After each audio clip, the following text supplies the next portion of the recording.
Hello बच्चों, welcome back to the channel. कैसे हैं सब लोग? आई होप सब बहुत ही ज्यादा बढ़िया हो और आपकी बेटा सीए फाउंडेशन की प्रेपरेशन उससे भी ज्यादा सुपर्ब चल रही हो। और इसी प्रेपरेशन को एक लेवल अप ले जाने के लिए इको पढ़ लो पे बेटा आज का एकदम नया लेक्चर जो है, एकदम फ्रेश लेक्चर आपके लिए अपलोड हो गया है। एंड इस लेक्चर में जैसा आपको पता है, हम लोग नेगोशिएबल इंस्ट्रूमेंट एक्ट को आगे कंटिन्यू करने वाले हैं। मतलब अभी हमने नेगोशिएबल इंस्ट्रूमेंट एक्ट के 2 लेक्चर्स को डन कर लिया है और आज जो है बेटा हम लेक्चर नंबर 3 को रिकॉर्ड कर रहे हैं। और नेगोशिएबल इंस्ट्रूमेंट एक्ट में हमने बहुत सारी इंटरेस्टिंग बातें कर ली है और इन्हीं बातों को आज की क्लास में हम आगे बढ़ाने वाले हैं। राइट, तो एक बार लेक्चर को एक्ट को स्टार्ट करने से पहले मैं आपको एक ब्रीफिंग दे दूं। बेटा हमने जो है इको पढ़ लो के चैनल पे business economics and business law for CA foundation पूरा का पूरा एकदम टॉप नॉच बैच लॉन्च कर दिया, वो भी फ्री ऑफ कॉस्ट, जिसमें आपको सारे के सारे लेक्चर्स, सारे चैप्टर्स एकदम प्रॉपर प्लेलिस्ट के साथ मिलेंगे। प्लेलिस्ट आप चेक कर सकते हो चैनल पे जाके। एंड ये एकदम फ्री ऑफ कॉस्ट रहने वाला है, जिसमें सारी कोर्स कवरेज होगी 100% with hand written notes. Right, तो बिल्कुल एकदम प्रॉपर बैच वाला पूरा नोट्स आपको मिलेंगे सब कुछ। एंड इसी लेक्चर को आज हम आगे बढ़ाएंगे, फटाफट से देखेंगे। अभी तक बेटा हमने नेगोशिएबल इंस्ट्रूमेंट एक्ट 1881 में 2 लेक्चर्स को कंप्लीट करा। आज की क्लास में मैं सबसे पहले उन दोनों लेक्चर में हमने क्या पढ़ा उसे एक बार रिवाइज कराऊंगा और आपको मेरे साथ रिवाइज करना है, प्रॉमिस। और आज की क्लास में हम कुछ और इंटरेस्टिंग टॉपिक्स को आगे कवर अप करेंगे। तो सबसे पहले बेटा मैंने आपको इस चैप्टर में नेगोशिएबल इंस्ट्रूमेंट का मतलब बताया। सर इंस्ट्रूमेंट, सबसे पहली टर्म, 2 टर्म है नेगोशिएबल और इंस्ट्रूमेंट। इंस्ट्रूमेंट क्या होता है बेटा? इंस्ट्रूमेंट का मतलब है ऐसा डॉक्यूमेंट जो किसी पर्सन के फेवर में राइट या लाइबिलिटी क्रिएट करता है। ऐसा डॉक्यूमेंट जो किसी पर्सन के फेवर में राइट या लाइबिलिटी क्रिएट करता है।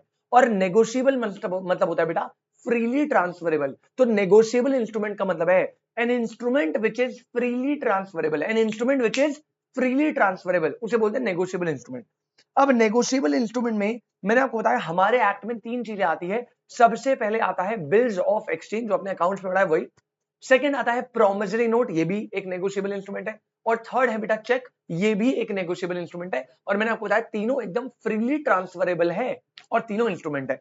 अब स्टार्टिंग विद, सबसे पहले हमने इसमें नेगोशिएबल इंस्ट्रूमेंट के कैरेक्टरिस्टिक्स पढ़े। तीनों हमें अच्छे से पढ़ने इन डेप्थ, यही हमारा चैप्टर है। बट पहले मैंने आपको नॉर्मली जो नेगोशिएबल इंस्ट्रूमेंट होता है, चाहे वो प्रोमिसरी नोट हो, बिल ऑफ एक्सचेंज हो या चेक हो, तीनों में कुछ बेसिक कैरेक्टरिस्टिक्स, मतलब सबकी अपनी अपनी कैरेक्टरिस्टिक्स तो है ही, लेकिन तीनों में ऑन एन एवरेज एक बेसिक कैरेक्टरिस्टिक्स होती है जो हर टाइप के नेगोशिएबल इंस्ट्रूमेंट में होगी। तो आपको तीनों में से किसी का भी कैरेक्टरिस्टिक्स लिखने आए तो ये बेटा तीनों में कॉमन होगी। जैसे सर नेगोशिएबल इंस्ट्रूमेंट हमेशा राइटिंग में होता है।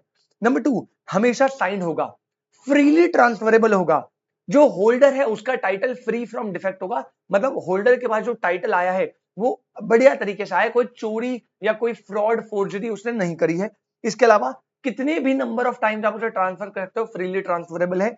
उसके अलावा अनकंडीशनल होगा, मतलब ऐसा नहीं है कि कोई कंडीशन आप उसमें लगा दो, अनकंडीशनल होता है हमेशा, सिर्फ मनी ओनली के लिए बनेगा। जैसे चेक है या बिल्स ऑफ एक्सचेंज है या प्रॉमिस नोट है, उसमें मनी की ही बात करी जाएगी। वहां पे आप चेक जो है वो गुड्स के लिए चेक नहीं दे सकते कि मैं इसको गुड्स दूंगा, बैंक वर्क को आप बोल रहे हो किसको गुड्स दे दो। मनी ओनली की बात करेंगे, किसको पैसा देना है, कितना पैसा देना है और कब पैसा देना है, वो सब सर्टेन होगा।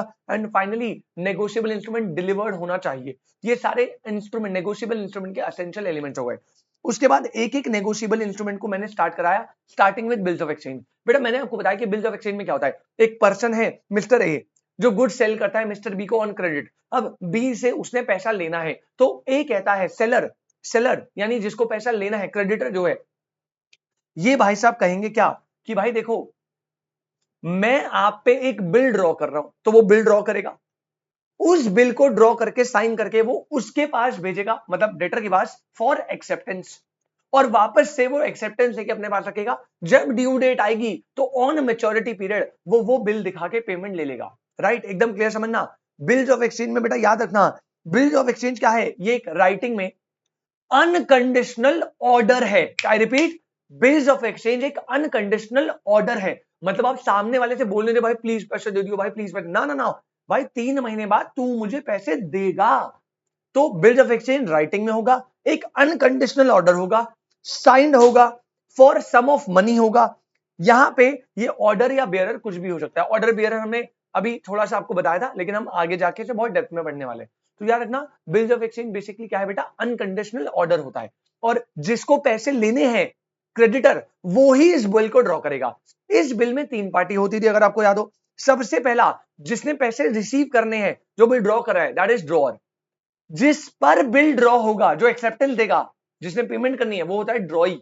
और मैच्योरिटी में जिसको अमाउंट रिसीव होता है, दैट इज कॉल्ड पेई। हमने पढ़ाया था ड्रॉअर और पेई सेम पर्सन भी हो सकते हैं या डिफरेंट पर्सन भी हो सकते हैं। सर मतलब मैंने बिल ड्रॉ करा सामने वाली पार्टी पे, उसने एक्सेप्टेंस दे दी, मैं ड्रॉअर वो ड्रॉई, लेकिन ड्यू डेट से पहले मैंने वो बिल जो है वो आगे सी को एंडोर्स कर दिया। तो अब बेटा ड्यू डेट पे मैं पेमेंट नहीं रिसीव करूंगा, पेमेंट रिसीव करेगा उस बिल से मिस्टर सी। तो मिस्टर सी जो है वो पेई बन जाएगा। जो बिल ड्रॉ करेगा ड्रॉअर, जिस पर बिल ड्रॉ हुआ ड्रॉई, और ड्यू डेट पे जो पेमेंट रिसीव करेगा दैट इज पेई। तो 3 पार्टी हमारी बिल्स ऑफ एक्सचेंज में होती है। सर कैसे बनता है बेटा, देख रहे हो आप, ऐसे कुछ बनता है। डेट आपको मेंशन है, अमाउंट मेंशन है, पीरियड मेंशन है, क्यों ड्रॉअर ड्रॉई पेई सब मेंशन है, साइन वाइन प्रॉपर्ली होता है। कैरेक्टरिस्टिक्स इसमें याद रखिएगा बिल्स ऑफ एक्सचेंज की, पहला राइटिंग में होगा, ऑर्डर होगा, ऑर्डर टू पे। ऑर्डर जो है वो डिफिनाइट और अनकंडीशनल होना चाहिए। ड्रॉअर साइन करेगा, ड्रॉअर ड्रॉई पेई तीनों सर्टेन होने चाहिए। हाँ, ड्रॉअर और पेई सेम पर्सन भी हो तो चलेगा, अलग हो तो भी चलेगा। सम कितना देना है वो सर्टेन होना चाहिए। ऑर्डर मस्ट बी पे टू मनी ओनली, ये तो ऊपर भी हमने पढ़ा था, मनी के लिए होना चाहिए। और स्टैम्प्ड होना चाहिए। बिल ऑफ एक्सचेंज में आपको स्टैम्प लगानी पड़ती है। श्योर, क्या चेक में भी होता है बेटा? चेक में नहीं होता, चेक स्टैम्प नहीं होता, राइट? तो यहां पे स्टैंपिंग जरूरी है। अगला आता था बेटा प्रोमिसरी नोट, जो लास्ट क्लास हमने करा था। सेकंड टॉपिक था प्रोमिसरी नोट। अब इसमें क्या होता है, मैं हूं ए सेलर, मैंने गुड्स बेचे बी को ऑन क्रेडिट, बी कौन हो गया? बायर। अब मैं बोलने वाला था भाई देख मैं तेरे को 2 महीने का टाइम दे रहा हूं, 2 महीने बाद पेमेंट करनी है, मैं बिल ड्रॉ कर रहा हूं। तब तक सामने वाली पार्टी जिसने पेमेंट करनी है वो ही सामने से बोलती भाई एक काम कर, तू बिल ड्रॉ मत कर, मैं तेरे को अनकंडीशनल प्रॉमिस कर रहा हूं। मतलब जिसने पैसे देने हैं दूसरी पार्टी, वही लिख रही है कि मैं 2 महीने बाद प्रॉमिस करती हूँ कि रोहित सर को 2 लाख रुपए पे करूंगी। बिल्स ऑफ एक्सचेंज में जिसने पैसे लेने थे वो बिल ड्रॉ कर रहा था, ओए भाई मेरे 2 महीने बाद पैसे दे दियो। प्रोमिसरी नोट में जिसने पैसे देने हैं वो खुद से आके प्रॉमिस कर रहा है कि 2 महीने बाद मैं आपके पैसे दे दूंगा। प्लीज डिफरेंस समझिए। Bills of exchange unconditional order to pay होता है। क्या होता है? अनकंडीशनल ऑर्डर टू पे। लेकिन प्रोमिसरी नोट एक अनकंडीशनल प्रॉमिस टू पे होता है, वहां पे सामने वाली पार्टी खुद से ही प्रॉमिस कर रही है। बिल्स ऑफ एक्सचेंज जिसने पैसे लेने हैं वो बिल ड्रॉ करता है। प्रोमिसरी नोट में जिसने पैसे देने हैं वो प्रॉमिस नोट को मेक करता है। I hope this is clear. तो प्रोमिसरी नोट क्या होता है बेटा, प्लीज ध्यान से समझना। Promissory note is a instrument in writing, writing आपको ऑलरेडी पता है, राइटिंग में होगा, जहां पे आप अनकंडीशनल प्रॉमिस, वहां था अनकंडीशनल ऑर्डर, यहां अनकंडीशनल प्रॉमिस। साइंड होगा मेकर के द्वारा, सर्टेन मनी होगी, ऑर्डर बियर दोनों हो सकता है। पार्टीज यहां पे बेटा सिर्फ 2 होती है। पहला, जिसने पैसे देने हैं डेटर, वो हो गया मेकर, वो बनाएगा। इसमें कोई एक्सेप्टेंस मेरे से थोड़ी एक्सेप्टेंस लेने आएगा, उसी ने पैसे देने हैं, तो एक्सेप्टेंस यहाँ पे होती नहीं है। तो वो मेकर और मैं पेमेंट रिसीव करूंगा, तो मैं हो गया पेई। तो यहाँ पे 2 ही पार्टी होती है, एक मेकर और एक पेई, और यहाँ पे दोनों अलग अलग पर्सन ही होंगे ऑब्वियसली। प्रोमिसरी नोट के बारे में कैसा बनता है मैंने बता दिया। यहाँ पे आप देख सकते हो, आई मेकर प्रॉमिस टू पे, वर्ड देख रहे हो, प्रॉमिस टू पे, वहां पे ऑर्डर टू पे था। कैरेक्टरिस्टिक्स की बात करें, सिंपल है बेटा, राइटिंग में होना चाहिए, प्रॉमिस होना चाहिए, ऑर्डर नहीं, प्रॉमिस टू पे होना चाहिए। प्रॉमिस टू पे जो है डेफिनाइट और अनकंडीशनल होना चाहिए। साइंड होगा, मनी ओनली के लिए होगा, मेकर पे ही अलग अलग होंगे ऑब्वियसली, हमने वहां देखा था ड्रॉअर पे ही सेम हो सकता है, लेकिन यहां ऐसा नहीं हुआ। और स्टैंपिंग भी यहां पे रिक्वायर्ड है। मैं फिर से रिपीट कर रहा हूं, बिल ऑफ एक्सचेंज और प्रॉमिस नोट, इन दोनों में स्टैंप चाहिए, तभी इंस्ट्रूमेंट वैलिड बनेगा। लेकिन जो चेक होता है, चेक के केस में आपको कोई भी स्टैंपिंग नहीं करनी होती, ठीक है? तो सर क्या हम जल्दी जल्दी से चेक स्टार्ट करें? बेटा चेक तो मैं आपको कराऊंगा, टेंशन ना लो, लेकिन चेक को स्टार्ट करने से पहले हम एक काम करते हैं, हम ना एक बहुत इंपॉर्टेंट क्वेश्चन की हेडिंग डाल लेते हैं। बेटा ये आपके पेपर के लिए सुपर इंपॉर्टेंट है, प्लीज इसे इंपॉर्टेंट करके लिखिएगा। चेक तो मैं आपको आज कराऊंगा ही खत्म, लेकिन इसके साथ साथ आप एक और हेडिंग डाल लेना, difference between promissory note and bills of exchange. बेटा प्रॉमिसरी नोट और बिल्स ऑफ एक्सचेंज में क्या डिफरेंस होता है, हम ये देखने वाले हैं। ऑल्दो आपको डिफरेंस पहले से पता है, मैं एक बार काउंट करवा दूं, अगर आप याद कर पाओ तो बहुत बहुत बहुत बढ़िया होगा। सबसे पहले तो आप पूरी डेफिनेशन टेप कर सकते हो, पूरा डेफिनेशन एक नंबर पूरी वहां जो लिखवाई थी वहां। Second point, bills of exchange में अनकंडीशनल ऑर्डर टू पे होता है, ओए मेरे पैसे दे दियो। Promissory note is unconditional promise, sir मैं आपके 2 महीने बाद पैसे दे दूंगा, दोनों में डिफरेंस। बिल्स ऑफ एक्सचेंज में 3 पार्टी होती है, ड्रॉअर, ड्रॉई, पेई। प्रॉमिस नोट में 2 ही पार्टी होती है, एक मेकर और एक पेई, ठीक है। बिल्स ऑफ एक्सचेंज में एक्सेप्टेंस चाहिए होती है, मैंने बिल ड्रॉ करा तो सामने वाली पार्टी से एक्सेप्टेंस दिलवानी पड़ेगी, लेकिन क्योंकि प्रॉमिस नोट में सामने वाला खुद ही प्रॉमिस कर रहा है तो बेटा वो क्या एक्सेप्टेंस देगा, तो बिल्स में एक्सेप्टेंस चाहिए होती है, प्रॉमिसरी नोट में एक्सेप्टेंस नहीं चाहिए। फाइनल बात, बिल्स ऑफ एक्सचेंज में ड्रॉअर और पेई सेम पर्सन हो सकता है, लेकिन प्रॉमिस नोट में मेकर और पेई कभी सेम पर्सन होंगे ही नहीं। तो बेटा इस चीज को जल्दी से हम जरा लिख लेते हैं, यहां पे हम बनाते हैं टेबल बेसिस का, उसके बाद बनाएंगे बेटा प्रोमिसरी नोट, शॉर्ट फॉर्म में लिख रहा हूं, और नेक्स्ट लास्ट आपका होगा बिल्स ऑफ एक्सचेंज। तो बेटा ये आपका पूरा का पूरा मैटर है जो आप इस तरीके से आंसर लिखोगे। आप पेपर में भी, मेन पेपर में भी आपका डिफरेंस हमेशा ऐसा होगा। स्टार्टिंग विद पॉइंट नंबर 1, बेटा सबसे पहला बेसिस हम लिखेंगे डेफिनेशन का। तो मैंने यार देखो अभी अभी क्योंकि मैंने आपको फ्रेश लास्ट क्लास की डेफिनेशन लिखवाई थी, तो मैं आपको यहां पे लिख देता हूं same definition, same definition. Promissory note की अभी आपको याद होगा सेक्शन 4 में आपको डेफिनेशन लिखवाई थी ये वाली, तो आप ये लिख देना। बिल्स ऑफ एक्सचेंज में आप ये लिख देना, राइट। तो डेफिनेशन तो आप खुद लिख लेंगे, इतना मैं आपसे एक्सपेक्ट करता हूं। फिर हम जाएंगे पॉइंट नंबर 2 पे। बेटा पॉइंट नंबर 2 लिखना nature of instrument. Point number 2 है नेचर ऑफ इंस्ट्रूमेंट।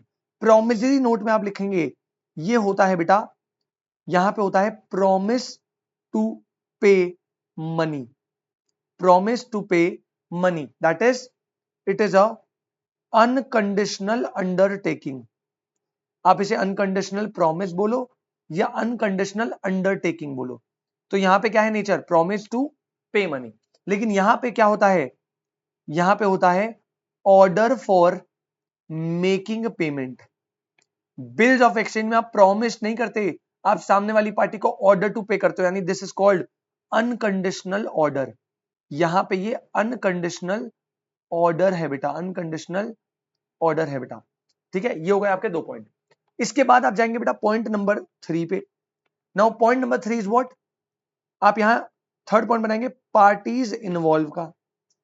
अब जैसा बेटा हर बच्चा जानता है प्रोमिसरी नोट में सर 2 पार्टीज होंगी, तो यहां लिख दो प्रोमिस नोट में ओनली 2 पार्टीज।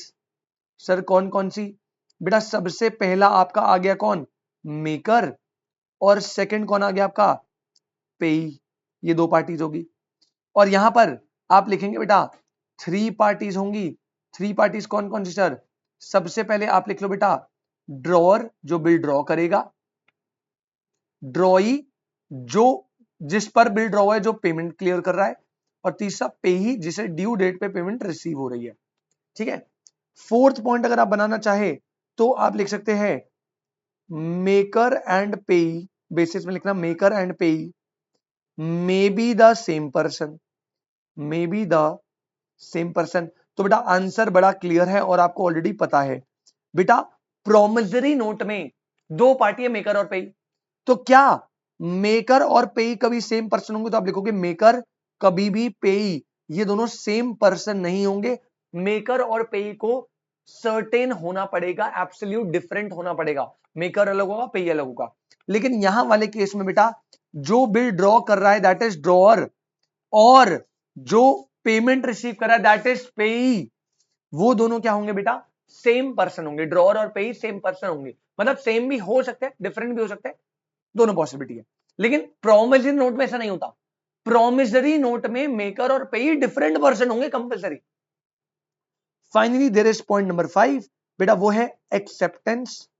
ये भी आपको मैंने ऑलरेडी बता दिया है, क्या बोला सर, प्रोमिसरी नोट में कैसी एक्सेप्टेंस, सर घर वाली बात है, तो यहां पे लिखो डज नॉट रिक्वायर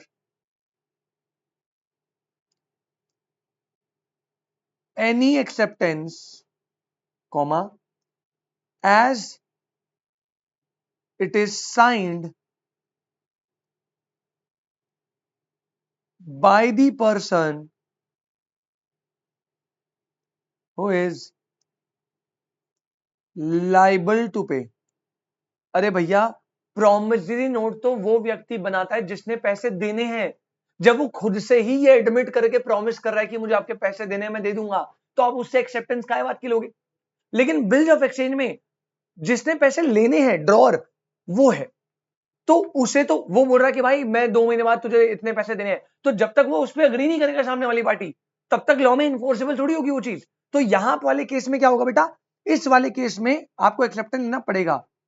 तो नीड्स ए एक्सेप्टेंस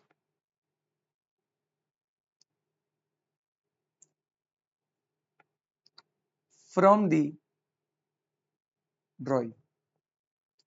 ये आपका पूरा का पूरा डिफरेंस है किसका बेटा, promissory note and bills of exchange. Very important paper के लिए, प्लीज इसे आप अच्छे से पढ़िएगा, कोई डाउट परेशानी तो बताइएगा। जल्दी से नोट करेंगे भाई, जल्दी से एकदम। चलिए बेटा, तो ये आपका एक कॉन्सेप्ट हो गया डन। तो बेटा मैंने आपके साथ पहला बिल्स ऑफ एक्सचेंज डन करा दिया, सेकंड प्रॉमिस नोट डन करा दिया, और bills of exchange promise note का डिफरेंस भी डन करा दिया। अब फाइनली हम अपने थर्ड प्रॉमिस नोट पे, थर्ड नेगोशिएबल इंस्ट्रूमेंट में बढ़ते हैं। सर क्या चेक कराते हैं हमारा चैप्टर खत्म हो जाएगा? नहीं बेटा, अभी इसमें और भी टॉपिक्स है। जैसे मैंने आपको बताया था 6-7 क्लासेस के अप्रोक्सीमेटली मेरा आइडिया इस पे लगेगा। तो जितना भी है हम सारे कॉन्सेप्ट करने, नोट साथ साथ बनाने, ये है। नंबर ऑफ क्लासेस का मैं कोई लेना देना, जितनी लग रही है सर लगने दो। कंटेंट एकदम टॉप नॉच पढ़ना है, ऐसा पढ़ना है कि इसके बाद आपको कहीं और से मॉड्यूल से या किसी और बुक से नोट्स पढ़ने की जरूरत नहीं है, ये आपको प्रॉमिस कर रहा हूं मैं। ठीक है, क्वेश्चन प्रैक्टिस करनी है, राइटिंग प्रैक्टिस करनी है, वो आपके एंड पे बिल्कुल, लेकिन इसके बाद नोट्स या प्रोविजन पढ़ने की जरूरत नहीं होगी।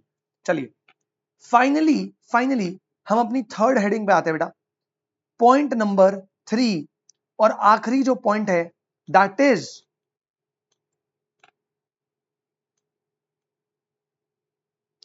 चेक। पॉइंट नंबर 3 है बेटा चेक। ध्यान से एग्जाम्पल को समझेंगे, ध्यान से। पहले मैं बताता हूं ये चेक का कॉन्सेप्ट वर्क कैसे करता है। आप में से काफी बच्चों को पता होगा, जिनको नहीं पता सुनना, फिर मैं टेक्निकल टर्म्स में बताऊंगा। बेटा ये है मिस्टर ए और ये है मिस्टर बी, ठीक है। तो बेटा ए जो है वो बी को गुड सोल्ड करता है। ए ने क्या करा बेटा, बी को गुड सोल्ड करे ₹10 लाख। ध्यान से सुनिएगा, ए ने बी को गुड सोल्ड करे ₹10 लाख, और बदले में बी ने एक चेक ड्रॉ कर दिया ₹10 लाख का। बेटा आई होप बैंकिंग से सब थोड़ा टच में है एंड आपको पता है चेक क्या होता है, कैसा होता है, हमने देखा होगा। अब मैं टेक्निकलिटी में जाऊंगा, लेकिन अभी मैं पहले लेमन लैंग्वेज में बात करता हूं। तो मैंने आपको गुड्स बेचे क्रेडिट पे, और आपने मुझे चेक ड्रॉ करके दे दिया। चेक पे आप डेट लिखते हो, किस डेट का चेक है, चेक पे आप अमाउंट लिखते हो, और किसको देना है, पे के आगे आपको लिखना होता है। या तो आप ब्लैंक दे सकते हो, तो मेरी मर्जी है, मैं किसी के भी नाम पे डाल दूंगा, तो वो बियरर बन जाएगा। अगर आपने मेरा नाम लिख दिया उस पे, तो वो ऑर्डर बन जाएगा। तो ऑर्डर बियर दोनों हो सकते हैं, वो भी हम देखेंगे। ठीक है सर। तो बेसिकली अभी मैं अज्यूम करो बी ने उसमें नाम लिख दिया, pay to A, 10 lakh rupees sign कर दिया, अमाउंट डाल दी। जो जो चेक ड्रॉ कर रहा है, कौन चेक ड्रॉ कर, सर बी ड्रॉ कर रहा है, ये हो गया ड्रॉअर। ध्यान सुनना, ये हो गया ड्रॉअर।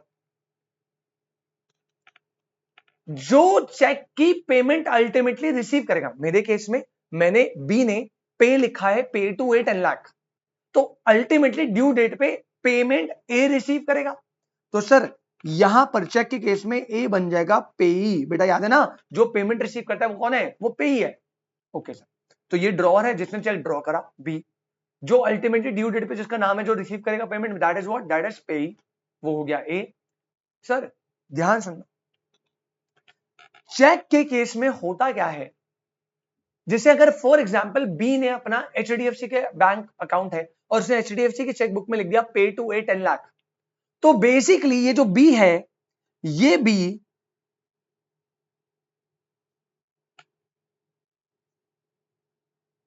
है,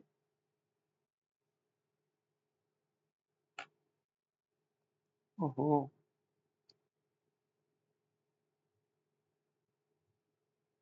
ये भी अपने बैंक एचडीएफसी बैंक को ये बोल रहा है कि भाई इन भाई साहब को, जो ये भाई साहब है जिनका नाम इस चेक पे है, इन भाई साहब को ड्यू डेट पे पेमेंट कर देना 10 लाख। बेटा अल्टीमेटली आप यही तो कर रहे हो ना, जो पेमेंट करवा रहा है, जिसपे ऑब्लिगेशन है, वो कौन है? वो बैंक है। चेक के केस में वो कौन है? वो बैंक है।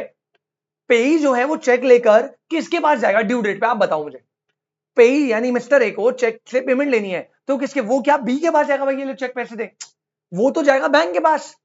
मतलब जो पर्सन ड्रॉ कर रहा है चेक, मिस्टर बी ड्रॉर, वो अपने बैंक को ये ऑर्डर दे रहा है, ऑर्डर कि एचडीएफसी बैंक, मैंने भाई चेक काट के दिया 10 लाख का ए को, और जब भी ड्यू डेट आए तो ड्यू डेट पे आप मिस्टर ए जो है वो कलेक्ट करेंगे पेमेंट, यानी मनी, कलेक्ट करेंगे मनी फ्रॉम द बैंक। क्या बेटा बात समझ पा रहे हैं? तो अगर आप टेक्निकली देखो, यहां पे 3 पार्टीज है। पहला जो चेक ड्रॉ कर रहा है, बना रहा है, that is drawer mister B. दूसरा वो ऑर्डर, पेमेंट करने का ऑर्डर किसे दे रहा है? वो अपने बैंक को ऑर्डर दे रहा है कि भैया मेरे बिहाफ पे पेमेंट कर दियो। और तीसरा पार्टी जिसको अल्टीमेटली पैसा रिसीव होगा बैंक से, दैट इज पेई मिस्टर ए। अब याद रखना बेटा, याद रखना मैं क्या बोल रहा हूं। यहां पर जो बैंक है इसे बोलते हैं ड्रॉई। क्या बोलते हैं? ड्रॉई। और सर ये तो बिल्स ऑफ एक्सचेंज की बता रहा हूं, ड्रॉअर, ड्रॉई, पेई। बेटा बिल्कुल वही तो बोल रहा हूं। जो पर्सन चेक ड्रॉ करता है वो है ड्रॉअर। इस केस में, चेक के केस में, ड्रॉई हमेशा स्पेसिफाइड बैंकर रहेगा। ये डीम्ड है, डीम्ड है। जैसे बिल्स ऑफ एक्सचेंज में जो बिल ड्रॉ करेगा ए, वो ड्रॉअर हो गया। जिस पर बिल ड्रॉ हुआ वो हो गया कौन? ड्रॉई। और जिसको पेमेंट मिली वो कौन हो गया? पेई। बेटा यही सेम रूल यहां पे भी चलता है, लेकिन यहां पे हमेशा जो चेक ड्रॉ करेगा वो ड्रॉअर है। ड्रॉई फिक्स्ड है। चेक के केस में ड्रॉई हमेशा स्पेसिफाइड बैंकर होगा। मतलब ड्रॉअर का जो बैंकर है, ड्रॉअर का जो बैंक है वो ड्रॉई होगा। बात समझ आ रही है? ड्रॉअर का बैंक अगर एचडीएफसी है तो ड्रॉई कौन? HDFC bank. ड्रॉअर का बैंक अगर मान लो आईसीआईसी है तो ड्रॉई कौन? आईसीआईसी। क्योंकि ड्रॉअर अपने बैंक को ऑर्डर दे रहा है कि भाई ड्यू डेट पे जब ए तेरे पास चेक लेकर आए तो उसे पेमेंट कर दियो मेरे बिहाफ पे। तो याद रखना बेटा, चेक क्या होता है? अब आपको क्रक्स देता हूं। चेक क्या है सुनो। चेक एक बिल्स ऑफ एक्सचेंज है। सर क्या बोल रहे हो? बेटा यस, चेक एक बिल्स ऑफ एक्सचेंज है। सर जो ऊपर पड़ा सेम, अरे सेम टू सेम रे, 4 डिफरेंसेस के साथ। I repeat, cheque a bill of exchange क्या था? सर जहां पे हम अनकंडीशनल ऑर्डर देते हैं, ड्रॉ ड्रॉई पे होता है, वही से यहां पे भी आप ऑर्डर देते हो। यहां पे भी ड्रॉर जो चेक ड्रॉ कर रहा है, बैंक हमेशा ड्रॉ ही होगा, और जिसको पेमेंट मिल रही है वो पे ही होगा। तो cheque is a bills of exchange. Definition में लिखा है cheque is a bill of exchange. But 4 बातें डिफरेंस होगी। नंबर 1, डिफरेंस नंबर 1 सुनना ध्यान से। पहला, चेक बिल ऑफ एक्सचेंज है, लेकिन ऐसा बिल ऑफ एक्सचेंज जिसमें नो एक्सेप्टेंस इज रिक्वायर्ड। मतलब बेटा चेक बिल ऑफ एक्सचेंज तो है, लेकिन 4 बातें अलग है। पहला, बिल ऑफ एक्सचेंज में एक्सेप्टेंस चाहिए होती है ड्रॉ की, लेकिन यहां पे कोई एक्सेप्टेंस नहीं चाहिए। Number 2, no stamp duty. Okay sir, बेटा बिल ऑफ एक्सचेंज में स्टैंप करवाना कंपलसरी था, लेकिन चेक क्या है? चेक एक ऐसा बिल ऑफ एक्सचेंज है जिसमें पहला, कोई एक्सेप्टेंस नहीं चाहिए, दूसरा, कोई स्टैंप ड्यूटी नहीं चाहिए, अबे तीसरी बात सुन ले बे भारी वाली, always on specified banker. Cheque हमेशा ड्रॉ किस पे होगा? चेक हमेशा ड्रॉ किस पे होगा? स्पेसिफाइड बैंकर पे। चेक की सबसे खास बात यह है कि यहां पे ड्रॉअर चेंज होगा, पे ही चेंज होगा, लेकिन जो ड्रॉई है, जो ड्रॉई है जिस पर लाइबिलिटी है पेमेंट करने की, वो हमेशा स्पेसिफाइड बैंकर है। देखो ऑल्दो पेमेंट कर ही रहा है, लेकिन पेमेंट ए के बिहाफ पे कर तो बैंक कर रहा है ना, तो जो डेट लाइबिलिटी पड़ती है पेमेंट की, वो हमेशा बैंक को पड़ेगी। किसको पड़ेगी? बैंक को। तो बिल्स ऑफ एक्सचेंज जिसमें कोई एक्सेप्टेंस नहीं चाहिए, जिसमें कोई स्टैंप ड्यूटी नहीं चाहिए, जो हमेशा ड्रॉन होगा ऑन अ स्पेसिफाइड बैंकर। और नंबर 4 बेटा भारी, always payable on demand, always payable on demand. बेटा ये वाली बात आपको आगे बहुत अच्छे समझ आएगी। देखो बेटा, दो टाइप के इंस्ट्रूमेंट होते हैं, जैसे ऑर्डर बियर होता है वैसे ही एक होता है डिमांड, एक होता है टाइम। जैसे चेक के केस में आप एक बात बताओ, मैंने चेक के केस में 2 महीने का टाइम लिख दिया। चेक के केस में मान लो 2 महीने की बात की डेट है, तो 2 महीने हो गए, क्या बैंक आपको खुद से पेमेंट करवा देगा? जब तक 2 महीने आ गए ड्यूटी टाइम आज, जब तक आप पे ही उस चेक को लेके बैंक के पास डिमांड नहीं करोगे, चेक क्लियर नहीं होगा, अमाउंट आपको नहीं आएगी। मतलब चेक हमेशा याद रखना, चेक हमेशा ऑलवेज पेबल ऑन डिमांड होगा। जब आप डिमांड करोगे तभी पे होगा, जब आप डिमांड करोगे तभी पे होगा। एक होता है टाइम इंस्ट्रूमेंट। टाइम इंस्ट्रूमेंट क्या होता है बेटा? टाइम इंस्ट्रूमेंट होते हैं जो एक स्पेसिफाइड टाइम के बाद अपने आप मैच्योर हो जाते हैं। जैसे एफडी है, अब आपने एफडी कराई 10 साल की, 10 साल के लिए आपने पैसा दे दिया, 10 साल के बाद आपको अपने आप ऑटोमेटिकली वो पैसा विद इंटरेस्ट अकाउंट में आ जाएगा। आपको बोलने नहीं जाना कि भाई मेरा एफडी का पैसा दे दो वापस ना, वो टाइम इंस्ट्रूमेंट है। जैसे ही मेच्योरिटी टाइम आएगा अपने आप आपको पैसा मिल जाएगा। लेकिन चेक याद रखना, चेक क्या है? चेक एक ऐसा बिल ऑफ एक्सचेंज है जिसमें 4 बातें नहीं होती। पहला, एक्सेप्टेंस नहीं चाहिए। दूसरा, स्टैंप ड्यूटी नहीं चाहिए। It is drawn on always a specified banker, draw ही हमेशा बैंकर होगा। और चौथा बेटा, cheque is always payable on demand. Bill of exchange on demand भी हो सकता है, टाइम भी हो सकता है, लेकिन चेक जो है वो बैंक क्लियर बोलता है बेटा ऑलवेज ऑन डिमांड है। मतलब जब तक पेई हमारे पास चेक लेकर नहीं आया तब तक हम पेमेंट नहीं करेंगे, तो it is always payable on demand. तो ये आपका चेक का कॉन्सेप्ट होता है खत्म। आई होप आपको ये वाली बात समझ आए। तो आज के बाद अगर आप कोई पूछे टेक्निकली चेक क्या होता है, आप बोलोगे चेक एक बिल ऑफ एक्सचेंज है। बिल ऑफ एक्सचेंज क्या होता है? ऊपर पढ़ाया, जिसमें 4 बातें नहीं होती, ये चारों बातें मैंने बता दी। ठीक है, तो आई होप आपको ये वाली क्लियरिटी मिली हो। फटाफट से बेटा एक काम करेंगे, आप इसे नोट करो और फिर मैं जो है इसके पॉइंटर्स आपको नोट करवाना चालू कर रहा हूं। जल्दी से भाई पॉज करके इसे नोट कर लेना। पहला पॉइंट लिखेंगे definition, a cheque is a bills of exchange, a cheque is a bills of exchange drawn on a specified banker. ध्यान सुनना, चेक क्या है? चेक एक बिल ऑफ एक्सचेंज है drawn on a specified banker and not expressed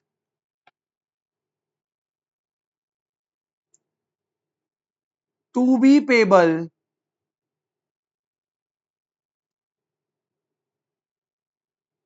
otherwise than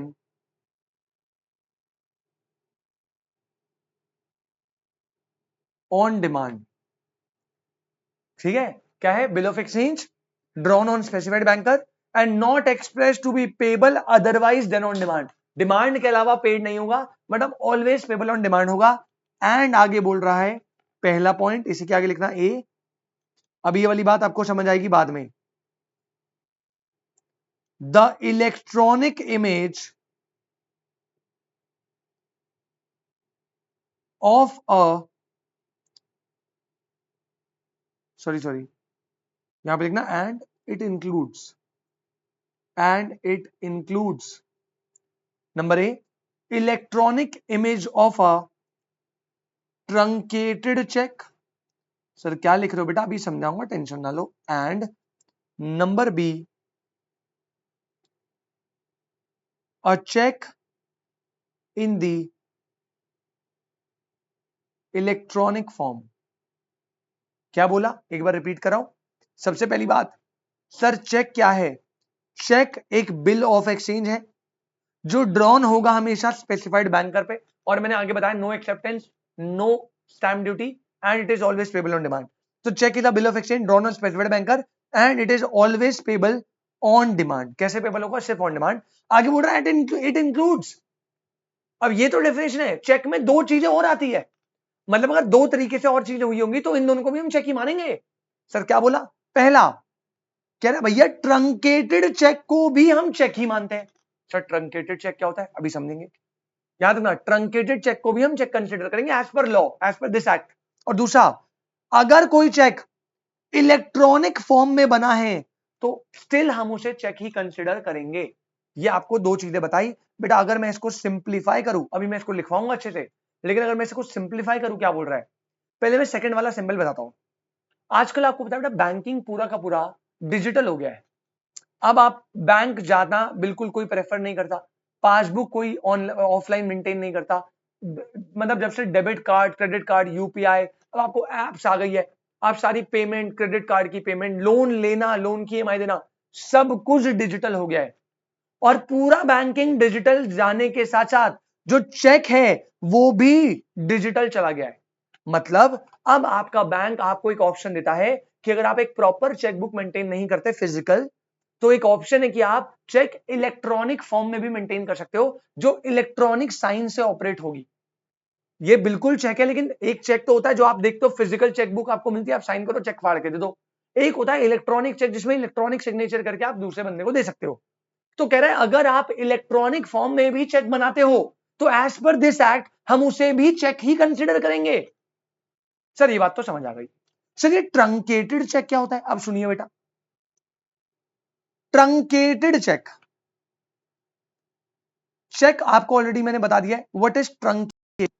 बेटा truncation का मतलब होता है कन्वर्ट करना। ट्रंकेशन का नॉर्मल मतलब होता है कन्वर्ट करना। सर क्या कन्वर्ट करना? बेटा अगर आप, ट्रंकेशन किस कॉन्टेक्स्ट में बोल रहे हैं बताता हूं। अगर आप किसी फिजिकल चेक को कन्वर्ट करके इलेक्ट्रॉनिक चेक में कन्वर्ट करते हो, फिजिकल को इलेक्ट्रॉनिक चेक में कन्वर्ट कर दिया, इसे बोलते हैं ट्रंकेटेड चेक। प्लीज दोनों में डिफरेंस समझो। जो बी वाला है cheque in the electronic form, वो बना ही इलेक्ट्रॉनिक वे में है। मतलब जब मैंने ड्रॉ करा वो इलेक्ट्रॉनिकली ही ड्रॉ हुआ, तो वो तो नॉर्मल बी केस में आ गया। लेकिन क्या हुआ, मैंने चेक बनाया था फिजिकल फॉर्म में, लेकिन बैंकर्स ने बोला यार इतना फिजिकल चेक को होल्ड करना बड़ा कॉम्प्लिकेटेड है, तो बीच में एक प्रोसेस स्टार्ट हुआ ट्रंकेशन का। ट्रंकेशन क्या होता है, जब आप एक फिजिकल चेक को उसकी डिजिटल फॉर्म में बना देते हो, मतलब फिजिकल चेक को कन्वर्ट करके इलेक्ट्रॉनिक फॉर्मेट में वो चेक बना देते हो, तो उसे ट्रंकेटेड चेक बोलते हैं, और इस पूरे प्रोसेस को ट्रंकेशन बोलते हैं। तो कंक्लूजन ये निकला कि चेक क्या है। डेफिनेशन ने बोला चेक वो है क्या, एक बिल ऑफ एक्सचेंज जिसमें there is not stamp duty, there is no acceptance, always drawn on a specified banker, and it is always payable on demand, and it includes दो बातें। पहला, अगर आपने कोई चेक इलेक्ट्रॉनिक फॉर्म में बनाया है, तो बेटा वो चेक हमेशा याद रखेंगे, वो चेक चेक की तरह कंसिडर किया जाएगा। दूसरा, अगर कोई चेक फिजिकल फॉर्म में बनाया था, लेकिन आज आप उसे कन्वर्ट करके इलेक्ट्रॉनिक फॉर्म में बना देते हो, जिस प्रोसेस को ट्रंकेशन बोलते हैं, तो अगर कोई ट्रंकेटेड चेक है, उसे भी इस एक्ट में चेक की तरह ही माना जाएगा। मतलब उसमें भी सारे लॉज एंड प्रोविजन चेक वाले ही लगेंगे। ये मत सोचना सर ये तो इलेक्ट्रॉनिक फॉर्म है, इसमें कोई अलग लॉ है, नहीं, यही लॉज सेम लगेंगे, क्योंकि चेक की डेफिनेशन में इलेक्ट्रॉनिक फॉर्म वाला चेक और ट्रंकेटेड चेक दोनों के दोनों इंक्लूड कर दी है। तो ये बेटा चेक की डेफिनेशन आपको आई होप अच्छे से समझ आई। तो चेक का मतलब मैंने बता दिया, और इसमें दो बातें आती है, चेक इन इलेक्ट्रॉनिक फॉर्म वो भी चेक होगा, और ट्रंकेटेड चेक को भी हम चेक ही मानेंगे। तो ये आपका चेक का कॉन्सेप्ट होता है खत्म। अब मतलब डेफिनेशन आपकी खत्म होती है। अब जरा इसको थोड़ा सा डिफाइन कर देते हैं। कुछ नोट मैं आपको दे देता हूं यहाँ पे, जो टर्म्स मैंने यहाँ पे यूज करी है उनके लिए कुछ important note, starting with note number 1। सबसे पहले आप लिखेंगे बेटा note number 1।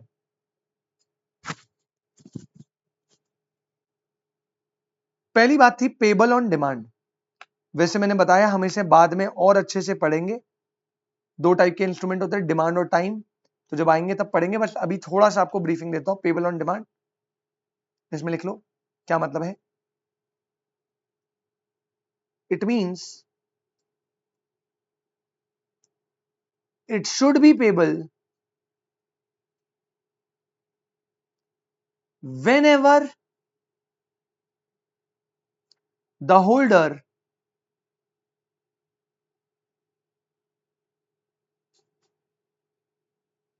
chooses to present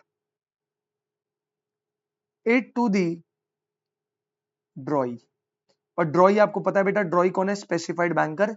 मतलब पेबल ऑन डिमांड मतलब जब भी आप चेक को लेकर जाओगे तब आपको पैसे मिल जाएंगे। लेकिन याद रखना, जैसे फॉर एग्जांपल मैंने आज चेक काटा है जनवरी में, 1 जनवरी, तो ये इसकी ड्यू डेट है। आप यहां से कभी भी चेक को बैंक में ले जाओगे, बैंक आपकी पेमेंट कर देगा।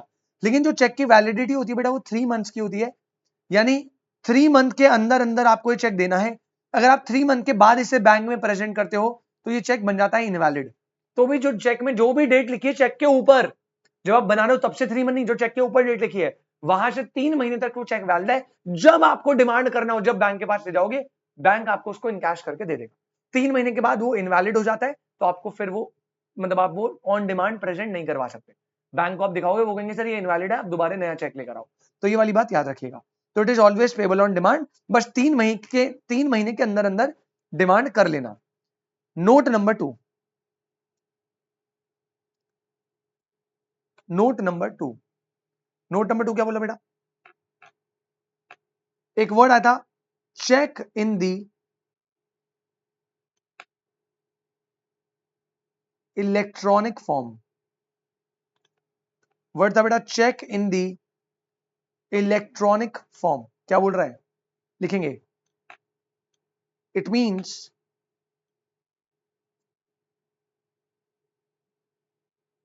check drawn in electronic form by using any computer resources, by using any computer resources and signed in a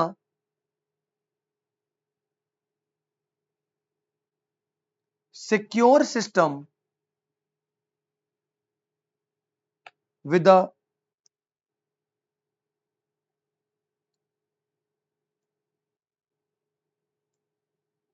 digital signature or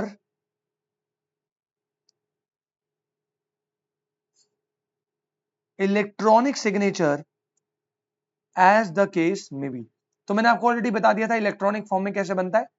कह रहे भैया कोई भी चेक जो आपने बनाया इलेक्ट्रॉनिक फॉर्म में कंप्यूटर का यूज करके, और वहां पे आपने इलेक्ट्रॉनिक या डिजिटल सिग्नेचर ले लिया है कंप्लीट सिक्योर सिस्टम के बेसिस पे, तो वो इलेक्ट्रॉनिक फॉर्म वाला चेक है और उसको भी हम चेक मानेंगे। लास्ट फाइनल आता था note number 3 which is a truncated check. तो कई बार 2 नंबर में आपको ट्रंकेटेड चेक की डेफिनेशन तक पूछ लेता है, तो अब इसको याद कर लीजिएगा। ट्रंकेटेड चेक, मैंने बताया ट्रंकेशन क्या होता था, जब सर हम फिजिकल चेक को कन्वर्ट करते हैं इलेक्ट्रॉनिक फॉर्म में, उसे ट्रंकेशन बोलते हैं। तो यहां लिखेंगे it means a cheque which is truncated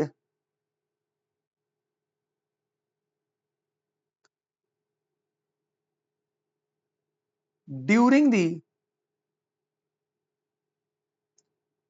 course of a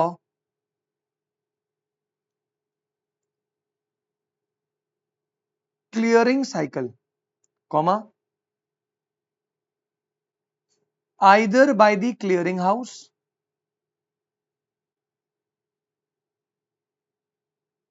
or by the bank,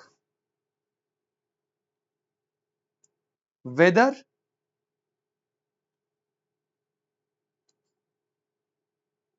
paying or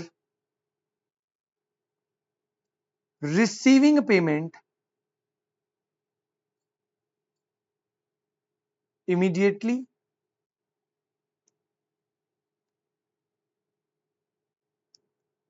on generating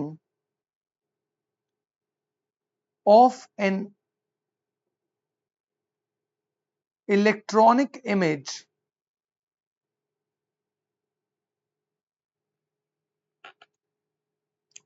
for transmission, comma, substituting the physical movement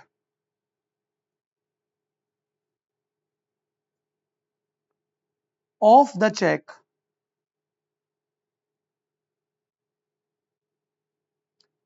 in writing। आप देख सकते हो क्लियरली, अगर आप नोटिस करो क्या बोल रहे हैं, कह रहे भैया चेक जो ट्रंकेट हो गया है क्लियरिंग साइकिल के अंदर। क्लियरिंग साइकिल में हमने क्या करा, ट्रंकेट कर दिया। ट्रंकेट मतलब उस बना था फिजिकल फॉर्म में, बट उसे सब्स्टिट्यूट करके फिजिकल मूवमेंट को हमने उसे इलेक्ट्रॉनिक इमेज में कन्वर्ट कर लिया, that is called a truncated check.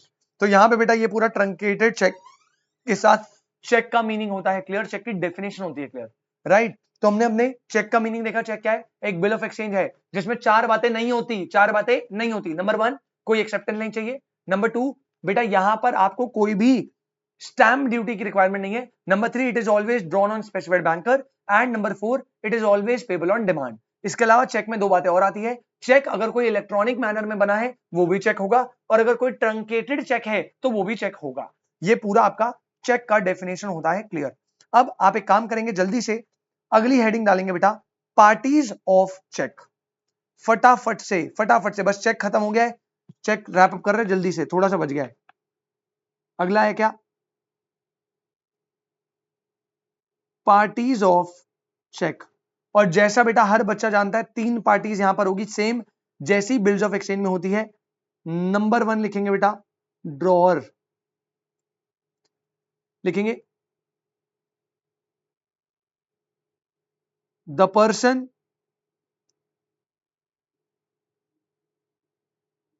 who draws a check,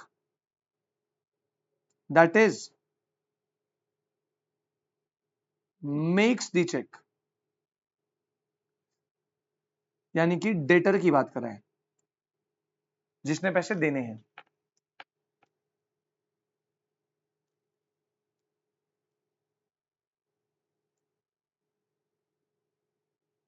इसकी जो लाइबिलिटी है, liability of drawer is primary and unconditional, sorry primary and conditional. Primary liability drawer की होती है। सेकंड पर्सन जो है बेटा वो है ड्रॉई। अब आपको मैंने ऑलरेडी बता दिया, चेक के केस में ड्रॉई हमेशा स्पेसिफाइड बैंकर होगा। तो यहां लिखना the specific bank on whom cheque is drawn. तो टेक्निकली अगर मैं आपको चेक दे रहा हूं तो मैं अपने बैंक पे चेक ड्रॉ कर रहा हूं कि भाई ये ले बैंक चेक, और इस चेक से इस बंदे को पेमेंट कर दियो। तो the specific bank on whom cheque is drawn, comma he makes the payment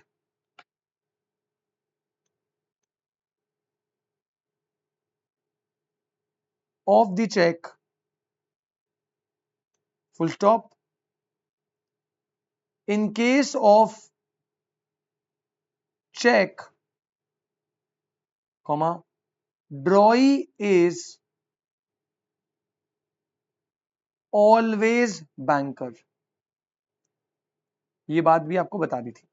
finally there is point number three, बेटा लास्ट आता है आपका पेई।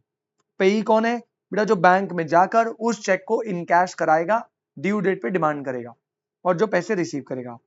लास्ट लिखना the person named in the instrument, the person named in the instrument bracket में, that is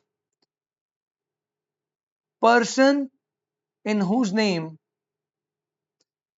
in whose favor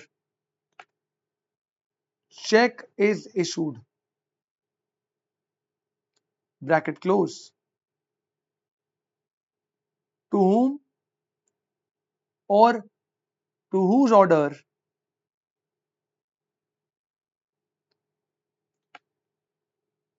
the money by the instrument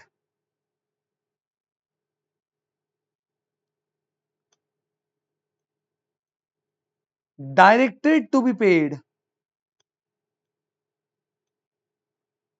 is called the pay। तो बेटा यहां पर हमारा चेक का कॉन्सेप्ट और चेक की पार्टीज होती है समाप्त। I hope this is absolutely clear. अभी तक की बात को एक बार रिकॉल करवा रहा हूं। सबसे पहले मैंने आपको चेक बताया। चेक क्या है सर? चेक एक बिल ऑफ एक्सचेंज है जिसमें चार चीजें नहीं होती। नंबर वन, इसमें एक्सेप्टेंस नहीं चाहिए। कोई स्टैम्प ड्यूटी नहीं चाहिए, it is always drawn on specified banker, मतलब ड्रॉई हमेशा बैंकर होगा, और it is always payable on demand. Cheque में दो चीजें इंक्लूड होती है, पहला कोई भी चेक जो इलेक्ट्रॉनिक फॉर्म में बना है वो भी चेक माना जाएगा, और कोई भी चेक जो ट्रंकेटेड है, मतलब जो पहले फिजिकल था और अब हम उसे कन्वर्ट करके आपकी क्लियरिंग साइकिल में इलेक्ट्रॉनिक इमेज में कन्वर्ट कर रहे हैं, तो that is called truncated check, उसको भी नॉर्मल चेक की तरह ट्रीट करेंगे। बेटा चेक में तीन पार्टी होती है, सबसे पहला ड्रॉर जो चेक ड्रॉ कर रहा है, सेकंड ड्रॉई जो हमेशा बैंकर होगा जिस पर चेक ड्रॉ हो रहा है, और तीसरा पेई जिसके नाम पे चेक ड्रॉ हो रहा है, यानी जो पर्सन ड्यू डेट पे पेमेंट रिसीव करेगा या उसके कहने पे पेमेंट मिलेगी किसी को। तो तीन पार्टीज हमारी चेक की होती है कंप्लीट, राइट।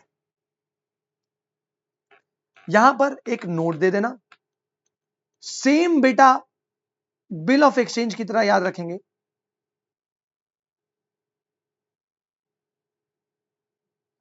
ड्रॉर और पेई may or may not be the same person। Sir क्या मतलब? बेटा अगर मैंने अपने बैंक के चेक पे अपना नाम ही लिख दिया या मैंने सेल्फ लिख दिया, क्या लिख दिया? सेल्फ। जैसे मुझे पैसे विड्रॉ करने हैं तो आपको पता है ना, HDFC बैंक में आप जाओगे तो मैं अकाउंट होल्डर हूं, मुझे अपने बैंक से पैसे निकालने, मान लो 5 लाख रुपए, तो मैं अपने चेक पे अपना नाम लिख दूंगा या फिर मैं सेल्फ लिख दूंगा। अब उससे क्या होगा, जब मैं वो चेक दूंगा तो ड्रॉर मैं हूं क्योंकि मैंने बिल ड्रॉ करा है, ड्रॉई तो और हमेशा HDFC बैंक होगा। अब क्योंकि मेरा ही नाम उस जगह पे लिखा है तो पेमेंट भी मैं रिसीव करूंगा। तो ड्रॉर और पे यहां पर भी just like bills of exchange, drawer और पे अलग अलग पर्सन भी हो सकते हैं और ड्रॉर और पे सेम पर्सन भी हो सकते हैं, तो दोनों पॉसिबिलिटी यहां पर हो सकती है, राइट। फाइनली एक जरा चेक बना के हम आपको दिखाएंगे बढ़िया सा, कैसे चेक हमारा दिखता है, कैसे चेक हमारा बनता है, जल्दी से देखेंगे। तो बेटा यहां पर मैंने आपके लिए चेक बनाया,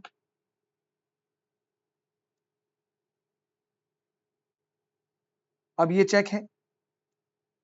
सबसे पहले यहां पर तो आपने डेट लिख दी भाई, 10 मई 2010, डेट आ गई। यहां पर लिखा होगा पे और सम ऑफ रुपीज, यहां पे अकाउंट नंबर आपका जो भी है 1 2 3 4 5 6 और ABC बैंक लिमिटेड, यहां पे आपके सिग्नेचर। कुछ कुछ आपका चेक ऐसा होता है, तो आप देख रहे हो क्लियरली डेट मेंशन है। पे में आप क्या लिखोगे, या तो आप मिस्टर बी लिख सकते हो तो बी को मिलेगा, बी पे ही बन गया, या फिर अगर आपने सेल्फ लिख दिया तो फिर ड्रॉर ही पे ही बन जाएगा। सम आपको स्पेसिफाई करना है रुपीज 10 लाख, अमाउंट में भी लिखना होता है बेटा, नंबर्स में भी लिखना होता है, और आप सिग्नेचर करोगे मिस्टर ए अपने।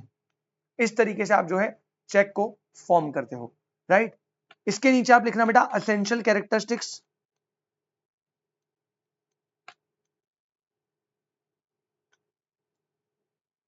essential characteristics of a check। अब चेक के क्या क्या एसेंशियल एलिमेंट है, अरे एकदम सिंपल, मैं पहले ही बता चुका हूं सर, जितने भी essential element bill of exchange के होते हैं वो सारे एसेंशियल एलिमेंट चेक में होंगे एक्सेप्ट चार, और वो चारों मैंने ऑलरेडी आपको डेफिनेशन में ऊपर बता दिए थे, तो ज्यादा टाइम लगाते हैं, फटाफट लिखेंगे। एसेंशियल कैरेक्टरिस्टिक्स ऑफ चेक, आप पहले लाइन लिखो, according to the definition of check under section 6 comma a check is a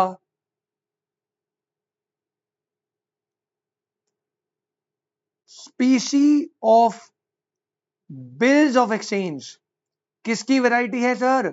it is a species of bill of exchange, full stop, thus it should fulfill comma। Section 6 ने define करा, बोल रहा है check जो है वो bill of exchange है, यानी कि वो फुलफिल करेगा कॉमा, पहला point. all the essential characteristics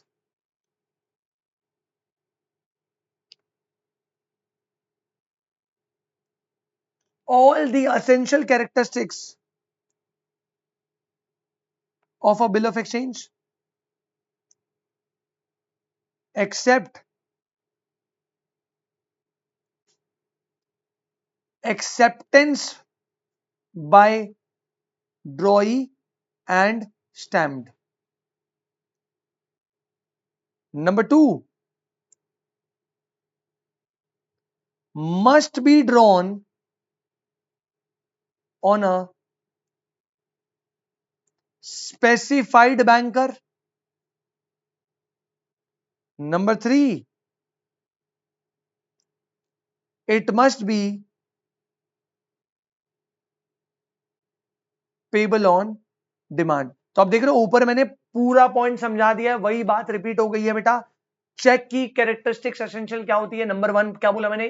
क्योंकि चेक बिल ऑफ एक्सचेंज ही है तो वो फुलफिल करेगा सारी characteristics of bill of exchange. मतलब जितनी भी कैरेक्टरिस्टिक्स हमने बिल ऑफ एक्सचेंज में पढ़ी थी सारी की सारी आपको चेक में लिखनी है. लेकिन यहां पे 4 बातें अलग है. कौन कौन सी? नंबर 1, भैया यहां पर एक्सेप्टेंस नहीं होती, यहां पर स्टैम्प ड्यूटी नहीं होती, ये हमेशा स्पेसिफाइड बैंकर पे ही ड्रॉ करेगा. मतलब बिल ऑफ एक्सचेंज में ड्रॉई कोई भी हो सकता है लेकिन चेक के केस में ड्रॉई हमेशा बैंकर होगा.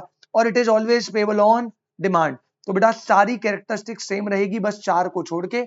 और ये आपका होता है काम क्या? चेक का. यानी अगर आप एक नोट लिखो बढ़िया सा कंक्लूजन, तो नोट में मैं ये कंक्लूड करूंगा, आप मेरे साथ अग्री करोगे, all cheques are bills of exchange. जितने भी चेक है, जितने भी चेक है वो बिल्स ऑफ एक्सचेंज है. But all bills of exchange are not cheque. भैया चेक की तो डेफिनेशन में लिखा है it is a bill of exchange, तो जितने भी चेक है वो बिल ऑफ एक्सचेंज होंगे, लेकिन सारे बिल ऑफ एक्सचेंज चेक नहीं होते. तो ये नोट याद रखिएगा. और यहां पे हमने कैरेक्टरिस्टिक्स कर लिए डन. बेटा इसी के साथ हमारा चेक का कॉन्सेप्ट होता है खत्म. क्या होता है? खत्म. तो मैंने आपको क्या कराया बेटा? सबसे पहले मैंने आपको बिल ऑफ एक्सचेंज कराया, फिर मैंने आपको प्रोमिसरी नोट कराया, फिर मैंने आपको चेक कराया. तीनों के केस में हमने कॉन्सेप्ट बिल्ड करा विद एग्जांपल, फिर मैंने उसकी डेफिनेशन बताई, फिर मैंने पार्टीज इन्वॉल्व बताई, फिर मैंने बनाकर दिखाया और फिर मैंने उसकी एसेंशियल एलिमेंट्स बताए. ठीक है, तो यही पैटर्न हमने फॉलो करा. चेक की डेफिनेशन, चेक के बारे में कुछ नोट, चेक की पार्टीज बनाकर दिखाया और एसेंशियल कैरेक्टरिस्टिक्स बताई. साथ में सारे बिल ऑफ एक्सचेंज चेक होते हैं बट सारे cheque compulsory bill of exchange नहीं होते. सर क्या आज की क्लास खत्म? बेटा ऑलमोस्ट खत्म. बस एक लास्ट हेडिंग और हमारा जो टॉपिक है वो रैप अप हो जाएगा. उसके बाद हम इस चैप्टर को थोड़ा सा आगे बढ़ाएंगे इन आवर नेक्स्ट क्लास, एकदम फ्रेश लेक्चर नंबर 4 पे. आज के लिए लास्ट है. सर आपने ना, याद होगा आपने ना सर हमें मस्त करके एकदम प्रोमिसरी नोट और बिल ऑफ एक्सचेंज का डिफरेंस बताया था. तो सर एक डिफरेंस तो और बनता है सर पेपर के लिए बढ़िया वाला. बेटा बिल्कुल बनता है. तो आप आज की लास्ट हेडिंग डाल लीजिए, difference between bill of exchange and cheque. Trust me बेटा एकदम छोटू सा डिफरेंस है, बहुत ही सिंप्लीफाइड वे में मैंने आपको करवाया है नोट्स में, तो आपको ज्यादा टाइम लगेगा नहीं. जल्दी से मेरे साथ साथ नोट करना. मैं आपको बिल ऑफ एक्सचेंज और चेक में डिफरेंस बता रहा हूं. तो एक साइड मैंने लिखा वही अपना पैटर्न बेसिस, एक साइड आएगा बिल्स ऑफ एक्सचेंज और एक साइड आएगा बच्चा चेक. ठीक है, सबसे पहले बेसिस में मैं बात करूं बेटा ड्रॉई की. ड्रॉई, बिल ऑफ एक्सचेंज में ड्रॉई एनी पर्सन हो सकता है या नहीं? सर बिल्कुल, ड्रॉई कोई भी हो सकता है, A B C D X Y Z. लेकिन चेक के केस में it is always always always specified banker. बेटा जो बैंक है, ड्रॉअर का जो बैंक है वही हमेशा ड्रॉई होगा चेक के केस में. तो ड्रॉई एनी पर्सन, यहां पे स्पेसिफाइड बैंकर. नंबर 2 बेटा एक्सेप्टेंस की बात करें तो आपको पता है बिल्स ऑफ एक्सचेंज में yes acceptance is required, compulsory चाहिए, otherwise bill of exchange valid नहीं होगा.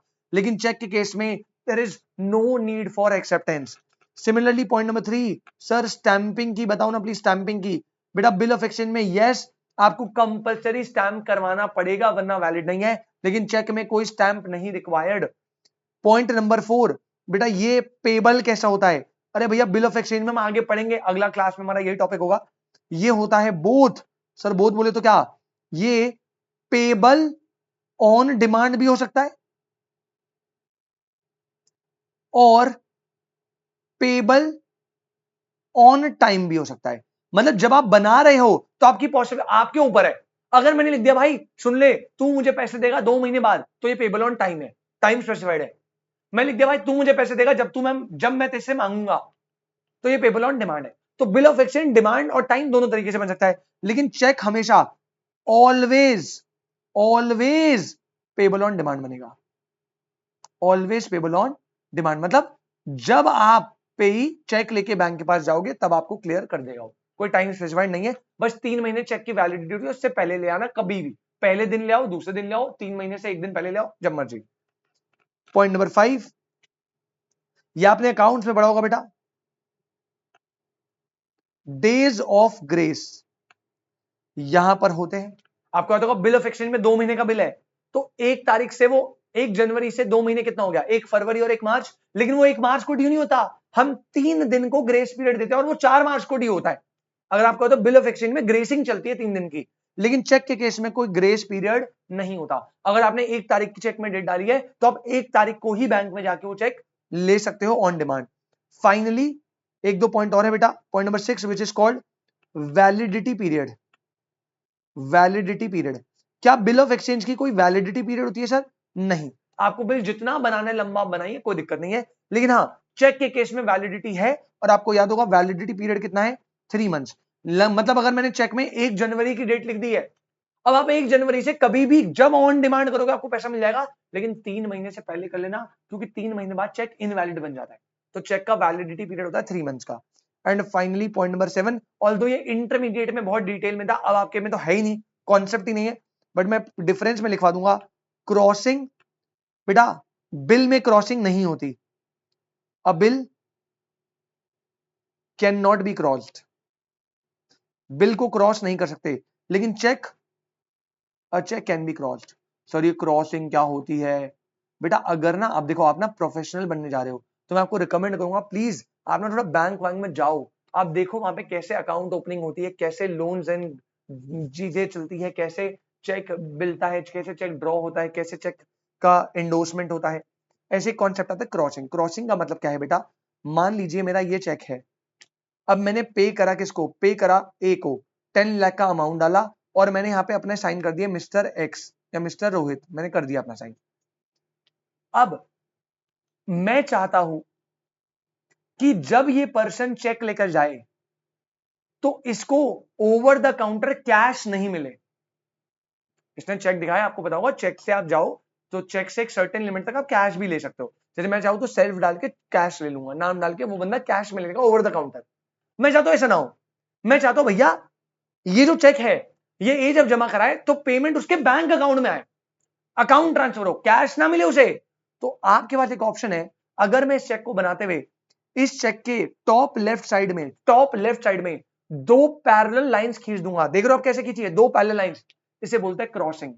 और अगर आपने चेक में क्रॉसिंग कर दी, ये 2 पैरेलल लाइन बना दी, ये दिखने में आपको पैरेलल लाइन कुछ भी नहीं हुआ सर, ये तो नॉर्मल है, लेकिन बेटा जब बैंक वाला इसे देखोगे अच्छा ये चेक तो क्रॉस हो रखा है, क्रॉसिंग से बैंक एक इंडिकेशन समझता है कि इस चेक की जो क्लियरेंस है वो कैश में नहीं, वो सिर्फ और सिर्फ किस में करनी है? आपको अकाउंट ट्रांसफर करना है ए को। मतलब वो 10 लाख रुपए एक कितनी भी रिक्वेस्ट कर ले उसे कैश में नहीं मिलेगा, वो 10 लाख उसके अकाउंट में ट्रांसफर होगा। तो याद रखना चेक को आप क्रॉस कर सकते हो, क्रॉस करने का मतलब है चेक की पेमेंट डायरेक्ट बैंक में जाएगी, कैश नहीं निकलेगा। लेकिन बिल में कोई क्रॉसिंग का कॉन्सेप्ट नहीं होता। तो डिफरेंस आपके सामने क्लियर है, ड्रॉई कोई भी हो सकता है, स्पेसिफाइड बैंकर। एक्सेप्टेंस यहाँ पे चाहिए, यहाँ पे नहीं चाहिए। स्टैम्प ड्यूटी यहाँ पे चाहिए, यहाँ पे नहीं चाहिए। बेटा यहाँ पर नेक्स्ट क्या बोला? पेबल। ये पेबल कैसे होगा? ऑन डिमांड ऑन टाइम दोनों हो सकता है, बट चेक ऑलवेज और पेबल ऑन डिमांड होगा। बेटा यहाँ पे ग्रेस पीरियड ऑब्वियसली 3 दिन के ग्रेस पीरियड होते हैं, चेक में कोई ग्रेस पीरियड नहीं होते। वैलिडिटी यहाँ पे कोई वैलिडिटी पीरियड नहीं है, बट चेक जिस दिन चेक की डेट लिखी गई वहां से 3 मंथ्स की वैलिडिटी पीरियड है, उसके बीच में आपको चेक मिलेगा। क्रॉसिंग, बिल को आप क्रॉस नहीं कर सकते, चेक की क्रॉसिंग होती है, और क्रॉस करने का मतलब है आप बैंक को इंडिकेशन दे रहे हो इस बंदे को कैश नहीं देना, सिर्फ अकाउंट में ट्रांसफर देना है। और इसी के साथ आपका पूरा का पूरा कॉन्सेप्ट, तीनों नेगोशिएबल इंस्ट्रूमेंट बेटा खत्म हो गए। तो यहाँ पे आपका एक चैप्टर का एक बहुत बड़ा फेज 1 क्लियर होता है। अब एक जो चैप्टर है वो अलग निकलेगा। अभी तक हमने सारे तीनों कॉन्सेप्ट पढ़े, मैंने आपको बिल ऑफ एक्सचेंज पढ़ाया, मैंने आपको प्रोमिसरी नोट पढ़ाया, मैंने आपको चेक पढ़ाया। तो ये तीनों कॉन्सेप्ट हमने डन करे और इन तीनों कॉन्सेप्ट में आपने एक पूरा चैप्टर 1 जो चैप्टर है आपका उसका फर्स्ट फेज खत्म कर लिया। अब इस चैप्टर में हम अगली क्लास जब आपसे मिलेंगे तो एकदम फ्रेश टॉपिक स्टार्ट करेंगे which is called types of negotiable instrument. Paper के लिए super important types of negotiable instrument. वो मल्टीपल टाइप्स के, टोटल 8 हमारे टाइप है नेगोशिएबल इंस्ट्रूमेंट के। Bearer, orderer, payable on demand, payable on time, inland, foreign, ambiguous, ठीक है, इनकोहेट। Total 8 instrument है। वो 8 के 8 इंस्ट्रूमेंट हम आपको कराएंगे अगली क्लास। तब तक के लिए बेटा all the best. I hope आपको ये लेक्चर बहुत अच्छे समझ आया हो। अगर इन लेक्चर से आपको कोई भी हेल्प मिल रही है तो प्लीज बेटा आप कमेंट सेक्शन में बताइए, प्यारा सा कमेंट कर दीजिए सर सब कुछ समझ आया। अपने उन दोस्तों के साथ जरूर शेयर करना जिनको लॉ में प्रॉब्लम आ रही है, जो भी आगे आने वाले कमिंग अटेम्प्ट्स के लिए लॉ प्रिपेयर कर रहे हैं सेल्फ या कहीं से भी, और उन्हें थोड़ी सी हेल्प की जरूरत है। ठीक है, तो इसके अलावा कोई भी डाउट, कोई भी परेशानी अगर आपको है तो आप कमेंट सेक्शन में बताइए, हम उस चीज के लिए काम करेंगे और कोशिश करेंगे आपको डाउट्स एकदम बढ़िया से क्लियर हो जाए। राइट, चलिए तो मेहनत करती रहिए बेटा, एकदम बढ़िया तरीके से पढ़ाई करते रहिए एंड मिलते हैं आपके साथ जल्दी ही नेक्स्ट लेक्चर में, जहां पे हम नेगोशिएबल इंस्ट्रूमेंट का लेक्चर 4 अपलोड करेंगे और वहां पे हम बहुत बहुत बढ़िया चीजें समझेंगे। ठीक है, तब तक के लिए thank you so much, tata bye bye, take care बेटा, मेहनत करिए, बाय बाय।